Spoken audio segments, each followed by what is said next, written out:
Episode की starting में हमें दिखाया जाता है कि यान लुयांग से कह रहा होता है कि अगर तुमने मुझे यहाँ पर मार दिया तो मेरे पिता तुम्हें नहीं छोड़ेंगे, वो एक गॉड रिलम के मास्टर हैं, वो तुम्हें मार कर ही छोड़ेंगे अगर तुमने मुझे यहाँ पर कुछ भी किया। जिस पर हम लुयांग को देखते हैं जो कहता है कि मुझे किसी की भी परवाह नहीं है, वो किसी भी रिलम में हो, अगर तुमने गलत किया है तो फिर मैं तुम्हें नहीं छोड़ूंगा क्योंकि तुमने मुझ पर अटैक किया है और मैंने अपना डिफेंस करना कोई बुरी बात नहीं है, तो इसीलिए यहाँ पर तुम्हें ही सजा होगी, मुझे नहीं। यहाँ पर मैं तुम्हें मार डालूंगा मगर तुम्हारे पास एक अपॉर्चुनिटी है अपने आप को बचाने के लिए। मैं एबिस रिलम के बारे में तुमसे जो जो पूछूंगा, मुझे अगर तुमने उसके बारे में गाइड कर दिया तो फिर तुम्हें मैं यहाँ से जाने दूंगा और तुम फिर यहाँ से जा सकते हो। अगर तुमने यहाँ से जाने के लिए जिद की या यहाँ से भागने की कोशिश की तो फिर तुम्हें पता है कि तुम्हारा अंजाम क्या होने वाला है। इस पर हम यान को देखते हैं जो कहने लगता है कि फिर जल्दी पूछो ना, तुम्हें क्या पूछना है और मुझे यहाँ से निकलना है। जिस पर हम देखते हैं लुयांग यान से कहता है कि लेजेंडरी स्वॉर्ड डार्क क्रिन कहाँ है। जिस पर हम देखते हैं यान कहता है कि मुझे इसके बारे में कुछ नहीं पता, इसके बारे में मेरे पिता को नॉलेज है, मेरे पिता ने इसकी जांच के लिए बहुत सारे आदमी भेजे हैं ताकि वो इसकी जांच पड़ताल करके इसे किसी भी हालत में ढूंढ कर ले आए। इस पर हम देखते हैं कि लुयांग कहता है कि मुझे इसके बारे में रीलम एब्से के बारे में कुछ इन्फॉर्मेशन दो। जिस पर हम देखते हैं यान कहने लगता है कि बहुत सारे रीलम है, यहाँ पर सबसे पावरफुल रीलम एप्पल रीलम है, यहाँ पर जो भी उस एप्पल रीलम में पहुंच गया तो वो एक किंग कहलाया जाता है, कोई भी उस टाउशन रीलम में पहुंच गया तो वो एक मास्टर कहलाया जाता है। हाँ, लुयांग कहता है कि मैं तुमसे यहाँ पर किसी लेवल के बारे में नहीं पूछने आया, मुझे सीधा सीधा डेविल वेपन के बारे में बताओ और उसकी सारी जानकारी दो। जिस पर हम यहन को देखते हैं जो कहने लगता है कि वो डेविल वेपन हेवनली रीलम के गॉड का है, उस मिरर से कोई भी व्यक्ति किसी भी मास्टर को हरा सकता है। वो मिरर बहुत ही ज्यादा पावरफुल है जो उस डार्क वेपन में है, उसको जिसने भी खोज लिया तो वो पर्सन यहाँ पर डीमन गॉड के पास सेकंड लीडर कहलाया जाएगा और उसको सब अपनी पावर्स का दार मान लेंगे और सभी इसको गॉड मानेंगे और उसको पावर्स दे दी जाएंगी। जिस पर हम लुयांग को देखते हैं जो कहने लगता है कि अभी तक तुम लोगों के डेविल एप्से में से कोई भी व्यक्ति उस रीलम तक पहुंच पाया है। जिस पर हम येन को देखते हैं जो कहने लगता है कि नहीं, आज तक हमारे एप्से रीलम में कोई भी उस रीलम तक नहीं पहुंच पाया है। यहीं पर ही लुयांग उससे कहता है कि मुझे असुरापात के बारे में भी कुछ बताओ। जिस पर येन कहता है कि असुरापात बहुत ढकी छुपी जगह में है और वहाँ पर जाने का रास्ता किसी किसी को ही पता है और वो रास्ता सीधा हेवन की तरफ जाता है, ये रास्ता अर्थ रीलम से हेवनली रीलम तक सीधा जाता है। जिस पर हम देखते हैं यान लुयांग से कहने लगता है कि अगर तुम्हारा हो गया हो तो अब बस करो, मुझे अपने रीलम में वापस जाना है। जिस पर लुयांग पूछता है कि तुम्हारा नाम क्या है। जिस पर यान उसे अपना नाम बताता है और उसे अपने फादर के बारे में बताता है। जिस पर हम लुयांग को देखते हैं जो सोचने लगता है कि इसका फादर ही मुझे गॉड रीलम तक पहुंचा सकता है और मुझे एक पावरफुल पर्सन बना देगा। सोचते ही लुयांग उधर येन से कहने लगता है कि मेरी बात सुनो येन, मैं तुम्हारे साथ हमारे क्लैन में जाना चाहता हूँ कि मुझे तुम्हारी सिटी जाकर तुम्हारे फादर से कुछ काम है और अगर तुमने वहाँ पर कोई चाल चली तो तुम्हें पता है कि फिर मैं तुम्हें नहीं छोड़ूंगा और वो तुम्हारी आखिरी गलती होगी। जिस पर हम येन को देखते हैं जो कहता है कि ठीक है, मगर यहाँ पर हम येन को देखते हैं जो मुस्कुरा कर ये सोच रहा होता है और कहने लगता है कि तुम एक बार मेरे साथ चलो तो सही, फिर मैं तुम्हें बताता हूँ लुयांग, तुमने जो हरकत की है ना उसके बारे में मैं तुम्हें नहीं छोड़ूंगा। वहीं पर ही हम देखते हैं कि लुयांग और यान उस सिटी लॉर्ड के हाउस के पास आ गए थे, जहाँ हम यान को देखते हैं जो उन सैनिकों से पूछता है कि पिता कहाँ गए हैं, जहाँ उन्हें सैनिक बताते हैं कि वो लोग ब्लड माउंटेन पर गए हैं। जहाँ हम देखते हैं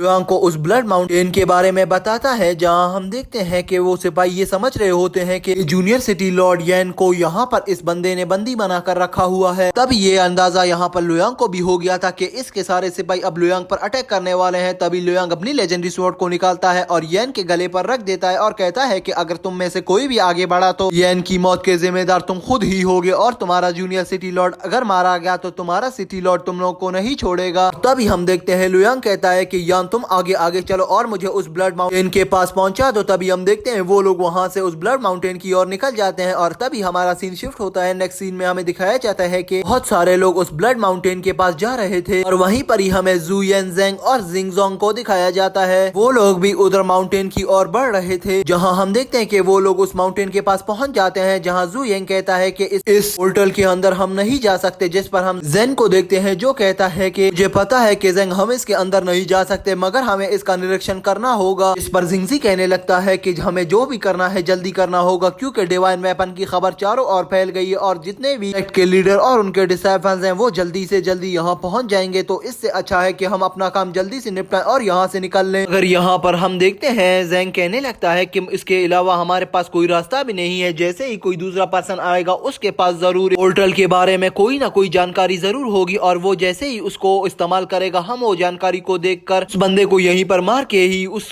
पोर्टल के अंदर एंटर हो जाएंगे। जहाँ हम देखते हैं ज़ेंग कहता है कि ये आइडिया बहुत अच्छा है। तभी हम उन तीनों को देखते हैं जो वहाँ पर बैठकर काफी देर तक इंतजार कर रहे होते हैं कि कोई ना कोई आएगा और इस पोर्टल को ओपन करके इसके अंदर जाने की ट्राई करेगा। हम देखते हैं कि काफी देर बैठने के बाद तभी जिंगजी कहने लगता है कि यहाँ मुझे लगता है किसी दूसरी क्लैन का मास्टर आ रहा है, मुझे उनकी आवाजें आ रही हैं। जिस पर हम देखते हैं कि वो तीनों उठ खड़े होते हैं और कहने लगते हैं कि ठीक है अब देखते हैं कि कौन आ रहा है। इस पर हम देखते हैं जिंगजी कहने लगता है ये तो येन है और येन को किसने बंदी बना रखा हुआ है। जिस पर ये तीनों हैरान हो जाते हैं। इस पर यान भी चिल्लाना शुरू कर देता है और कहता है कि पिताजी मुझे बचाएं, इसने मुझे बंदी बना कर रखा है। जहाँ ज़ेंग कहने लगता है कि तुमने मेरे बेटे को क्यों बंदी बनाया हुआ है। जहाँ लुयांग कहता है कि मैंने इसे कोई बंदी बनाकर नहीं रखा, मैं इसको चेक कर रहा था और इसे तुम लोग ही ले लो। इससे कुछ सवाल पूछ रहा था मगर इसने मुझे उनका आंसर सही नहीं दिया। जहाँ हम देखते हैं ज़ेन आगे आता है और अपने पिता से कहने लगता है कि फादर ये पर्सन बहुत ही ज्यादा शक्तिशाली है। मैंने अपने जितने भी डिसाइपल ले गया था और अपने सारे डिसाइपल्स को बुलाकर इस पर अटैक किया मगर ये इतना ज्यादा पावरफुल था, इसने हम सबको एक साथ ही एक ही झटके में मार दिया। इसको हमारे से कोई काम फंसा हुआ है जिसकी वजह से ये जिंदा यहाँ तक लाया है, वरना ये मुझे मार देता। ये भी उस डिवाइन वेपन और स्वॉर्ड के पीछे आया हुआ है। यहाँ पर इस पर यान के पिता को बहुत ज्यादा गुस्सा आ जाता है जो यान से कहता है कि नालायक तो यहाँ साइड पे हो, मैं ही देख लेता हूँ। जहाँ हम देखते हैं ज़ेंग आगे बढ़ रहा होता है लुयांग की ओर। हम देखते हैं कि लुयांग उस पोर्टल के अंदर एंटर हो रहा था। जहाँ जुयांग कहता है कि लड़के तुम्हें उस पोर्टल के अंदर एंटर नहीं होना है। इस पर लुयांग कहता है कि मेरे हिसाब से आप ही इस सेक्ट के सिटी लॉर्ड है ना। हम देखते हैं ज़ेंग कहता है कि हाँ मैं ही हूँ। ये बात भी याद रख लो बच्चे, तुम यहाँ पर डिवाइन वेपन को यहाँ से नहीं ले जा सकते क्योंकि हमने इतनी बरसों तक उस वेपन के लिए मेहनत की है, उसका इंतजार किया है। तुम्हें हम उसको इतनी आसानी से ले जाने नहीं देंगे और वो सिर्फ एब्सेरिलम से ही है तो उसको हम एब्सेरिलम के आगे किसी बाहरी दुनिया में जाने नहीं दे सकते। यदि तुम यहाँ से चले जाओ और मुझसे और मेरे बेटे से माफी मांग लो तो इसीलिए मैं तुम्हारी जान को यहाँ पर बख्श दूंगा। मगर तुमने यहाँ पर फाइट करने की या जरा भी चालाकी करने की कोशिश भी की तो तुम्हारी यहाँ पर मौत हो जाएगी। जिस पर हम देखते हैं कि दोस्तों लुयांग कहने लगता है कि मैं यहाँ पर डेविल वेपन डार्क किरण के लिए ही यहाँ आया हूँ और मैं इसी को यहाँ से लेकर जाऊंगा। इस एबेसरिलम से पहले मैंने बाहर जितनी कठिन मुश्किलात झेली है उसका तुम लोगों को अंदाजा भी नहीं है और तुम मुझसे कह रहे हो कि मैं किसी भी हालत में यहाँ से चला जाऊँ उस डार्क किरण स्वॉर्ड को छोड़कर। ऐसा तो कभी भी नहीं होने वाला और तुम्हारा मुझसे कोई भी मुकाबला नहीं है। तो इसीलिए मैं तुमसे यही कहूंगा कि सामने से हट जाओ और मेरी फाइट में इंगेज नहीं हो वरना तुम्हारे साथ अच्छा नहीं होगा। तो अभी हम वहाँ पर यान को देखते हैं जो अपने पिता से कहने लगता है कि पिता आप इसको इतना हल्के में मत लें, ये भी उतना ही पावरफुल है जितना आप हैं और इसकी शक्तियों को मैंने देखा, जितनी ज्यादा शक्तियाँ इसमें है मुझे नहीं लगता कि हमारे पूरे एवेसरिलम में भी किसी के पास होंगी। इस पर हम जुइंग को देखते हैं जो कहने लगता है कि नहीं ऐसा अब नहीं होने वाला क्योंकि अगर मैंने इसको चैलेंज कर दिया है और अब मैं इससे नहीं फाइट कर सका तो ये मेरा अपमान होगा और सब सेक्ट के लोग मुझे एक बुज़दिल कहलाएंगे। तो इससे अच्छा है कि मैं अब इससे फाइट कर लूं। जिस पर हम देखते हैं कि ज़ेंग लुयान से कहने लगता है कि अगर तुम में जरा भी हिम्मत है तो आ जाओ मैदान में, अभी दो दो हाथ कर लेते हैं, जिसमें जितनी भी पावर है यहीं पर ही नजर आ जाएगी। वहीं पर ही हम देखते हैं कि इन दोनों की फाइट शुरू हो जाती है और वहीं पर वो मास्टर अपना मास्टर लेवल का वॉच को पहन लेता है और उसको एक्टिवेट कर देता है। जहां हम देखते हैं कि ये कहकर वहां पर दोबारा से उनकी फाइट शुरू हो जाती है जहां लुयांग पर अटैक कर देता है वो पर्सन। यहाँ पर लुयांग भी अपनी टाउशन को निकाल लेता है और सिटी लॉर्ड के ऊपर अटैक कर देता है और यहाँ पर ही दोनों की स्पिरिट्स आपस में टकरा जाती है। अगर लुयांग की स्पिरिट यहाँ पर बहुत ज्यादा पावरफुल थी, इसी को देखकर लुयांग उस पर एक स्लैश अटैक भी कर देता है जिससे हम देखते हैं कि उस सिटी लॉर्ड का अटैक वहीं पर ही डिस्ट्रॉय हो जाता है, जिसे देखकर सिटी लॉर्ड की बत्ती गुल हो जाती है और वो सोचने लग जाता है कि ये लड़का तो बहुत ज्यादा पावरफुल है, जैसा कि मेरे बेटे ने बताया ये तो उससे भी ज्यादा पावरफुल लग रहा है। इधर हम देखते हैं कि सिटी लॉर्ड को बहुत ज्यादा चोट भी पहुंच जाती है और वो दूर जाकर गिर जाता है। सब भाई भागते हैं और सिटी लॉर्ड से पूछने लग जाते हैं कि क्या तुम ठीक हो। इसी फाइट के बीच में हम यान को देखते हैं जो लुयांग से कहने लगता है कि तुमने मेरे पिता को हाथ लगाने की भी हिम्मत कैसे की। जिस पर हम देखते हैं कि यान का पिता वापस से खड़ा होता है और कहता है कि इसमें तो एक ब्लेड मास्टर लेवल की टेक्निक्स हैं और ये तो बहुत ज्यादा शक्तिशाली और पावरफुल लग रहा है बेटा, और मुझे नहीं लगता कि इसका सामना कोई डीमन गॉड भी कर पाएगा जितना ये पावरफुल है। तभी हम देखते हैं सिटी लॉर्ड आगे आता है और लुयांग से माफी मांगकर कहता है कि मुझे माफ कर दो, मैंने आपको नहीं पहचाना, आप एक ब्लेड मास्टर हैं और वो भी इतने ज्यादा पावरफुल। मुझे नहीं यकीन हो रहा था कि एक इतना यंग बच्चा भी एक ब्लेड मास्टर बन सकता है और अगर आप इस पोर्टल में जाना चाहते हैं तो आप जा सकते हैं, मैं आपको नहीं रोकूंगा। जिस पर हम लुयांग को देखते हैं जो कहने लगता है कि आप इन चीजों की चिंता मत करें, मैं यहाँ से जाऊं या ना जाऊं वो मेरा मसला है। ये कहकर हम लुयांग को देखते हैं जो उस पोर्टल के अंदर एंटर हो जाता है। यहीं पर ही लुयांग अपनी लेजेंडरी स्वॉर्ड की मदद से उस पोर्टल को वहीं पर ही ब्रोक कर देता है, जिसे देखकर वहां खड़ा सिटी लॉर्ड कहने लगता है कि ये लड़का बहुत ज्यादा पावरफुल है और इसके पास एक लेजेंडरी स्वॉर्ड भी है। अगला स्वॉर्ड गॉड तो यही है, यकीनन ये जितना पावरफुल है इसके अटैक्स को देखकर तो पूरी दुनिया ही चौंक जाएगी। अगर वहीं पर ही खड़ा हम एक गार्ड को देखते हैं जो कहने लगता है कि ये जितना भी पावरफुल हो, अगर इसका सामना उस क्लाउन सेक्ट से हो गया तो वो क्लाउन सेक्ट जितना पावरफुल है वो इसको कभी भी नहीं छोड़ेगा, वो क्लाउन सेक्ट इसके टुकड़े टुकड़े कर देगा। ये कहते ही हम देखते हैं हमारा ये एपिसोड यहीं पर एंड हो जाता है। तो दोस्तों अगर ये एपिसोड आपको अच्छा लगा तो काइंडली इसे लाइक कर देना, चैनल को सब्सक्राइब कर देना और वीडियो को शेयर करना मत भूलना। तो चलिए मिलते हैं किसी अच्छी और नई वीडियो के साथ, तब तक के लिए दोस्तों बाय।